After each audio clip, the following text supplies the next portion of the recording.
Now, inis lads, Tomid ag déanamh Géibheann inniu agus bhaile mar raon ceistena a chur of faoin dáin seo. Anis, cén cinál dáin é seo bhreagra má se dhola?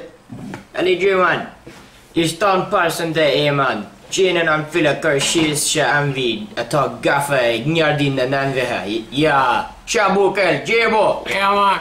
Right, Fragger and Kish. Fan nóméid, tá sé cosúr lomsa, gafa man, is dáin mar farach é. Bran an fila faoi bhrúm an cosúr lomsa. Gafa le rialacha an digan tú a maisteir, an digan tú. Well, take him now, Ish, Santín mé okay. sirse, cosúr leis an vile, seaman, sinnéman, ja. Okay, right, sin cearcail ára. Anis bhilm ceistela a chur ormh. Mínig tedal an dáin má se dhola. An bhéad fá an freagra a chóirtam.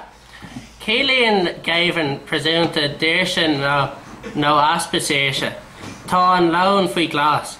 Tá sé cosúil lena an seo. Támid faoi glas sa rang seo. Támid tíon tuirseach sa rang.